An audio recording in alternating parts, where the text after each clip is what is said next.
Hi, my name is Rod, like the bread, last name Craft with a K. I'm just going to make a short video about hand-to-hand combat on the protocols I use because I'm not registered, I'm not certified, I don't have certification with handcuffing, baton, taser. I'm not registered with a gun. I have gone through have tried to get my CNC, concealed and carry, but I do not do not have something like this. It was a lot easier to go through the process for gun registration in California. Protocols in Oregon a bit more difficult, and it's pretty expensive as well. And then on top of it, if you were to do academy 18 months, it would be mandatory to get the registration as well as certification.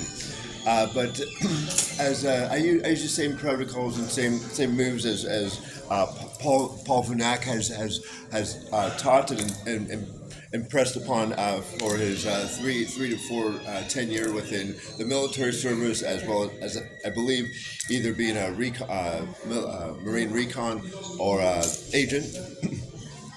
Some of the things to note is I do need practice, but I've been in over 350 fights unwillingly in Portland alone, so that's absolutely practice. But here in Washington, over 50, and these are not by choice. If you're in a bad neighborhood, a bad area of town, certain things can happen. I've been jumped multiple times. I've been robbed many times. As well as a gun pulled on me several times, attempted rape several times. I relocated here 19 months ago, and it's been a dream choice of mine to get into enforcement. When I initially moved here, the first 2 weeks, I submitted over 50 resumes and applications. All three headquarters of FBI, the Quantico headquarters in Dolly Madison. ATF, ICE, Homeland, FEMA, National Institute of Corrections, Bureau of Prisons. I even submitted one to Merrick Garland, the Attorney General's office.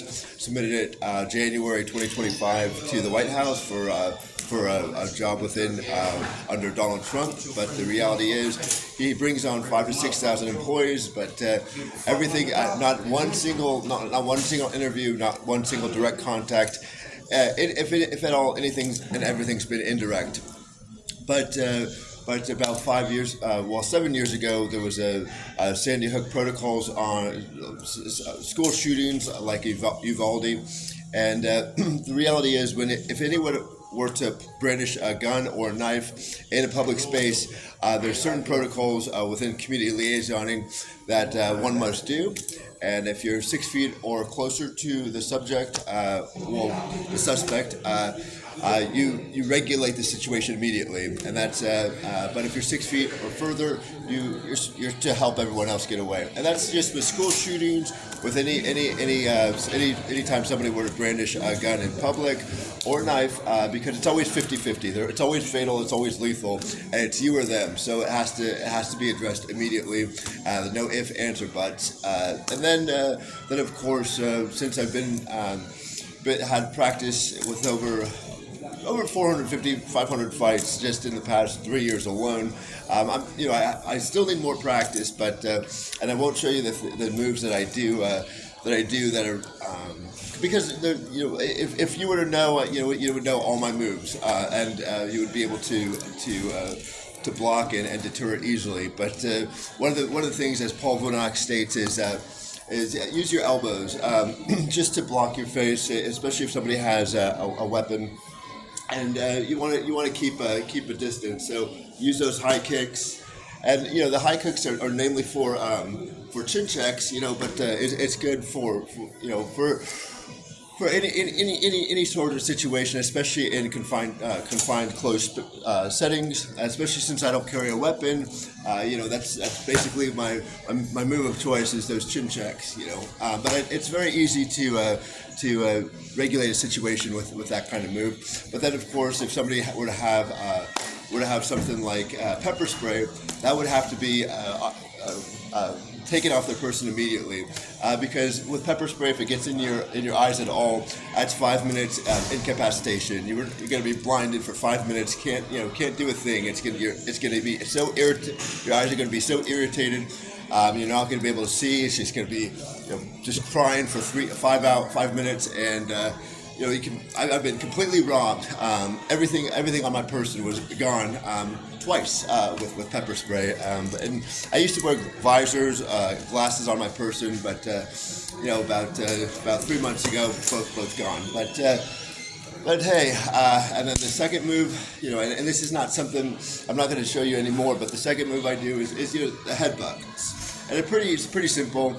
You just grab the suspect's hair, and just bring it down to your knee. It's a good way to incapacitate a person as well. Because if your knee were to go against their nose, it's a very that's one of the sore spots on a person is their mouth and nose.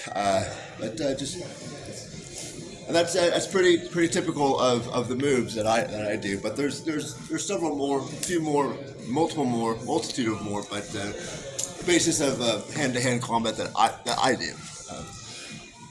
Anyways, it's good to know for enforcement, for if you do detail, as an agent, but as long as you're without a weapon or tools of the trade, and just go strictly with hand-to-hand like I do. Anyways, have a good day. Try to keep your heads up, especially in this miserable, wet, rainy weather. It's cold. Try to have a good day.